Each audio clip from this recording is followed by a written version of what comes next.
Donald Trump అసలు America 47వ అధ్యక్షుడు.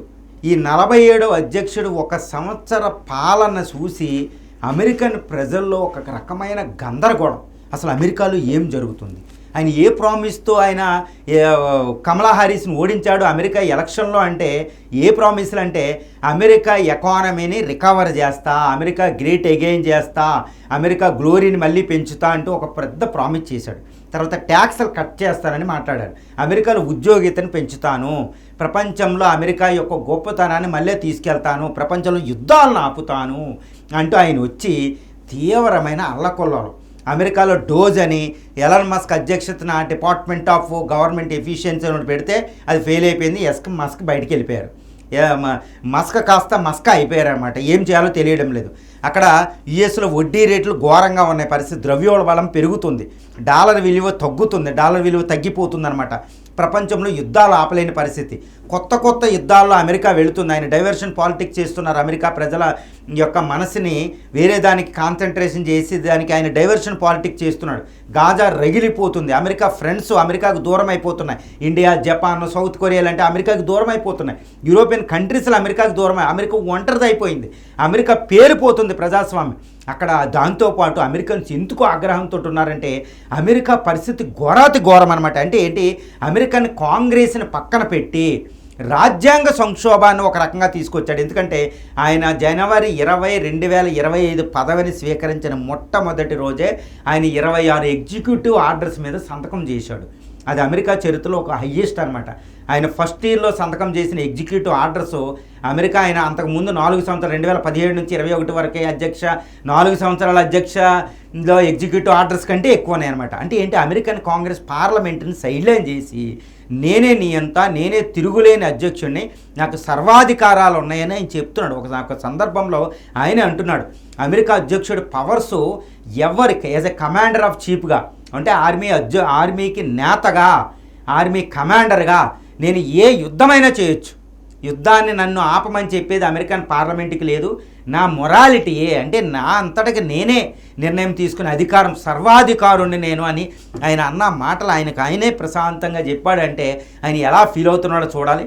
అమెరికాలో నేను సర్వ అధికారిని అంటూ America the great United states of America ప్రజాస్వామ్యాన్ని అవహేళన చేస్తున్నాడు ఆయన. తర్వాత ఫెడరల్ అంటే అమెరికన్ కాంగ్రెస్, భారతదేశంలో అమెరికా సంయుక్త రాష్ట్రాలు అంటారు, అక్కడ ఇండియాలో యూనియన్ ఆఫ్ స్టేట్స్ అంటారు. ఇక్కడ భారతదేశంలో రాష్ట్రాలు విడిపోయే అధికారం ఉండదు. భారతదేశంలో రాష్ట్రాలకి ప్రత్యేక రాజ్యాంగాలు ఉండవు, ప్రత్యేక కోర్టులు ఉండవు, సుప్రీంకోర్టులు, సింగిల్ సిటిజన్షిప్. కానీ అమెరికా సంయుక్త రాష్ట్రాలు, అమెరికా రాజ్యాంగం ప్రకారం అక్కడ 50 రాష్ట్రాలకి 50 రాజ్యాంగాలు ఉంటాయి, 50 అసెంబ్లీలు ఉంటాయి, అవి పార్లమెంట్ల కింద. వాళ్ళకు కూడా చాలా అధికారం ఉంటుంది. ఫెడరల్ రిపబ్లిక్ కాబట్టి. కానీ ఆయన ఫెడరల్ రిపబ్లిక్ ఆ రాష్ట్రాల స్వతంత్రాన్ని వమ్ము చేస్తున్నాడు. చికాగో, కాలిఫోర్నియా, ఈ మిన్నెసోటాలో కాల్పుల కారకుడు అవుతున్నాడు ఆయన. ఫెడరల్ ఫోర్సెస్ని ఇంపోజ్ చేస్తున్నాడు. అక్కడ అమెరికా సంయుక్త రాష్ట్రాల యొక్క అధికారాన్ని తీసేసుకుంటున్నాడు ఆయన. అది పెద్ద తీవ్రమైన సంక్షోభం. ఎన్నెన్నో కేసులు పెడుతున్నాడు.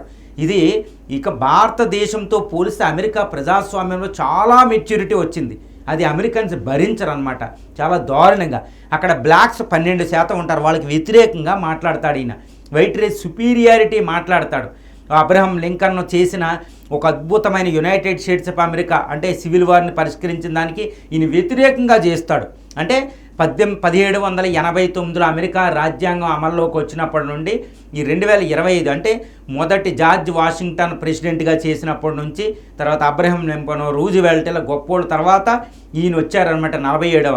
ఈయన గందరగోళం సృష్టిస్తున్నాడు. అందుకని అమెరికన్స్ నో కింగ్స్ అంటూ జూన్ 14, 2025లో అంటే ఆయనకి కేవలం 6 నెలలు పూర్తయ్యేటప్పటికే ట్రంప్ ఏం చేస్తాడో అర్థమైపోయిందనమాట. అందుకని అమెరికన్స్ ఏం చేశారంటే ఒక జెన్ జెడ్ మూమెంట్ లాగా అమెరికాలో ఉన్న 50 అమెరికా సంయుక్త రాష్ట్రాల్లో, అమెరికా వందలాది సిటీల్లో, అమెరికాతో పాటు అమెరికన్స్ ఉన్న ఇంకో 15 దేశాల్లో ఒకే రోజు ఒక పెద్ద ప్రొటెస్ట్ తీశారనమాట. ఆ ప్రొటెస్ట్ పేరే నో కింగ్స్ ప్రొటెస్ట్. అంటే నువ్వు కింగు కాదు, ప్రజాస్వామ్య నేతవే అని అమెరికన్ ప్రజలు ఆయన గుర్తు చేశారు. ఇంపీచ్మెంట్ మాట్లాడారు, నువ్వు పదవిలోంచి వెళ్ళిపోమని. అది అమెరికా జెన్ జెడ్ మూమెంట్. అమెరికా చరిత్రలోనూ ఒక అమెరికా అధ్యక్షుడికి వ్యతిరేకంగా ప్రజల ఉద్యమం తీయలేదండి. గుర్తుపెట్టుకోవాలి. అది అమెరికాలో వచ్చిన జెన్ జెడ్ మూమెంట్ అనమాట. అమెరికా చరిత్రలోనే ఈయన పాపులారిటీ ఈరోజు 41% తగ్గిపోయింది. రాయిటర్స్ అని, ఇప్సోస్ అని పాపులారిటీలో ఆయన సర్వేలో ఆయనకి పాపులారిటీ లేకుండా పోయింది. అసలు ఈ అమెరికా అధ్యక్షుడు ఏంది, ఇది ఒక గందరగోళం ఏంటి, ప్రపంచంలో దేశాలు దూరం అవుతున్నాయి, అమెరికా వ్యవస్థలు నాశనం అవుతున్నాయి, అమెరికా ఆర్థిక వ్యవస్థ నాశనం అయింది. ఇంకొకటి ఏంటంటే ఆయన వ్యక్తిత్వం ఏంటంటే ఈజ్ ఏ ఫెయిల్డ్ పర్సనాలిటీ. కానీ ఆయన నేను గ్రేట్ బిజినెస్ టైకూన్ అని చెప్తారు. ఆయన మీడియా పర్సనాలిటీ కూడా ఫెయిల్ అయ్యారు, కానీ నేను అదే అని చెప్తాడు. ఎప్స్టైన్ ఫైల్స్ పెద్ద సెక్స్ స్కాండిల్స్ ఒకటి బయటపడింది. ఆయన పైన తీవ్రమైన ఆరోపణలు ఉన్నాయి. అమెరికన్ కరెన్సీ వీక్ అవుతుంది, ప్రపంచ యుద్ధాలు మొదలవబోతున్న ఎన్నో యుద్ధాలు.